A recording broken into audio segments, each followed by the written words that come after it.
Voltando à vaca fria, o PT está com medo de que, ao julgar a liberdade de Lula no plenário, o STF antecipe a discussão sobre a viabilidade da candidatura do condenado. O partido pensava em registrar a candidatura do ex-presidente no TSE em agosto e, esgotado o debate na Corte Eleitoral, recorreria então ao STF em setembro. Ao mesmo tempo, a decisão de Edson Fachin de remeter ao plenário do STF o novo pedido de liberdade de Lula fez o PT voltar a pressionar o Supremo a reanalisar a prisão em segunda instância. Segundo ministros ouvidos pelo Jota, site jurídico, a tendência é de que o plenário mantenha a decisão de Fachin de arquivar o pedido de liberdade. Espero mesmo que faça isso. Gilmar Mendes negou que a soltura de José Dirceu tenha a ver com a soltura de Lula.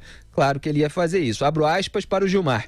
Vamos desinfantilizar o debate. Vamos tratar com mais seriedade. Isto está parecendo coisa de fofoqueiros. Fecho aspas aí para o Gilmar. Quem está acompanhando pela internet vê com a imagem dele, a nossa arte aí, com a declaração de cada autoridade. Agora, Augusto, já tem mais aqui informação para a gente dar, mas já parando por aí, eu até comentei isso mais cedo no Twitter, vamos desinfantilizar o debate, diz o Gilmar Mendes, um dia depois de ele fazer uma pirraça suprema lá na segunda turma do STF contra o relator da Lava Jato no Supremo, o ministro Edson Fachin, e contra a Lava Jato. Assim como o Marco Aurélio Melo fez, e a gente comentou aqui, aquela pirraça internacional na entrevista a uma emissora portuguesa dizendo que a prisão do Lula tinha sido ilegal. O Gilmar ajudou a soltar todo mundo ontem. E aí, quem é que critica ele, quem é que discorda tecnicamente das decisões dele, ele sempre vem com um rótulo, né? Porque o que está implícito aqui é que é todo mundo criança, infantil, exatamente. E tal. Quando o moleque é ele. Pois é. É ele. Porque moleque só faz molecagens. É pura molecagem, né? Grave, molecagem no pior sentido da palavra, libertar José Dirceu. Agora, claro, ele tem de dissociar do Lula, porque são processos diferentes. Mas quem absolve o José Dirceu, meu Deus do céu, como é que deixaria de absolver o que ele próprio considera, ainda não teve coragem de qualificá-lo como tal, mas considera o Lula preso político, sim, porque é esse o tratamento que ele dispensa a um ex-presidente condenado por corrupção e lavagem de dinheiro.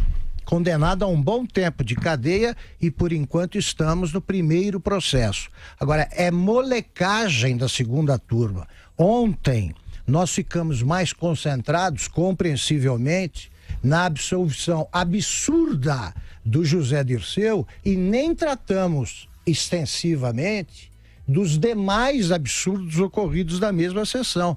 Aquele negócio de anular provas coletadas contra a Gleisi. É que o nosso programa precisava ter 5 horas para comentar todas as barbaridades que eles fizeram também. Agora, durante horas. É molecagem decidir tudo isso numa sessão só. É molecagem combinar com o Celso de Mello a ausência deliberada do decano da nossa Corte Suprema. Foi tudo deliberado, foi combinado.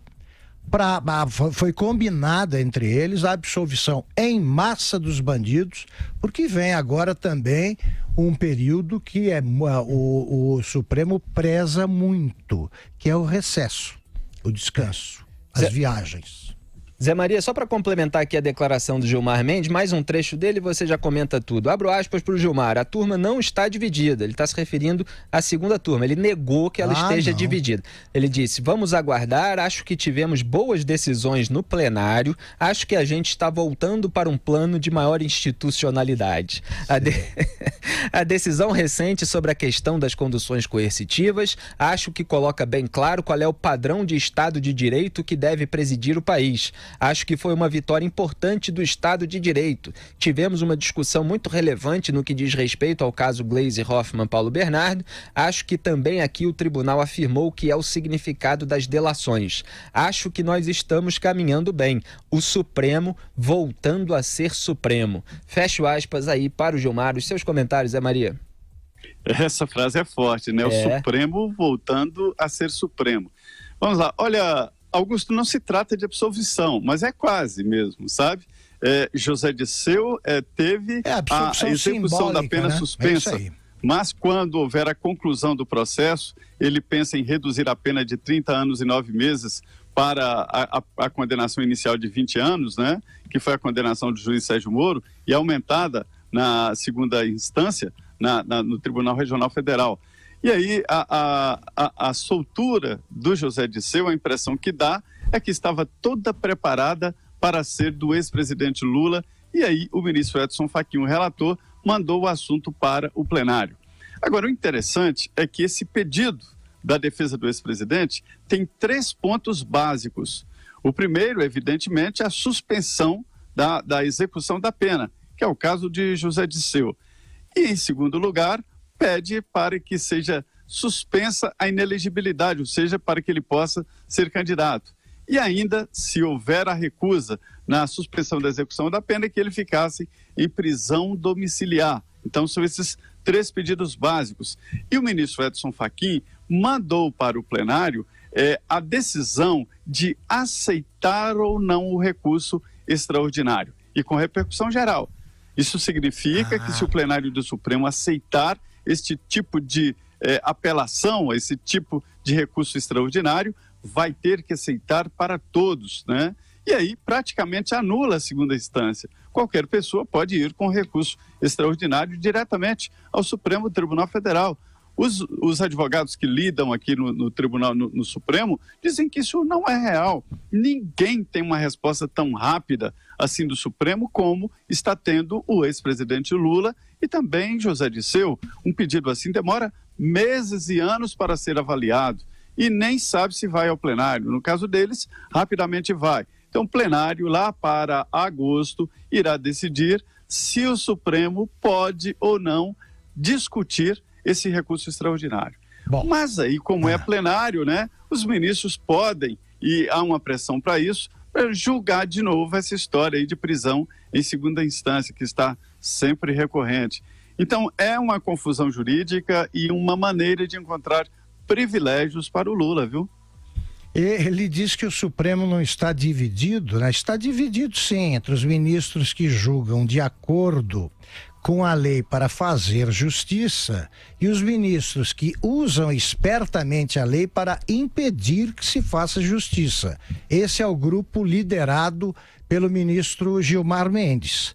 Agora, no Brasil, né, eu vejo esses pedidos do PT, o que o PT quer, né, quer que o Supremo faça isso, faça aquilo. Só no Brasil, o Supremo Tribunal Federal é monitorado por quadrilheiros. Quer dizer, uma quadrilha determina o comportamento, tenta determinar o comportamento do Supremo. Por enquanto, só determina o comportamento da maioria da segunda turma.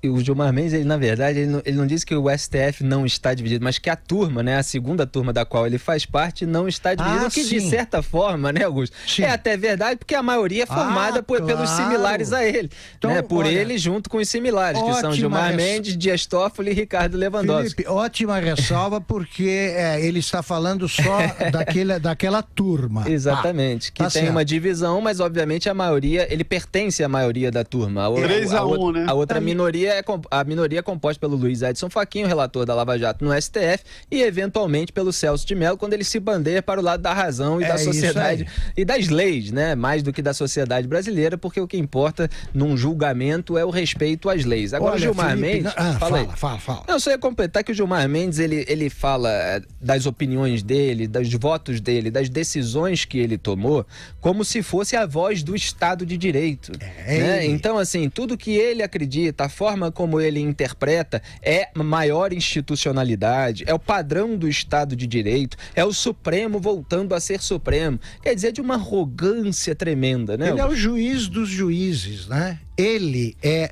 o Supremo. Ele é o Supremo. É isso aí.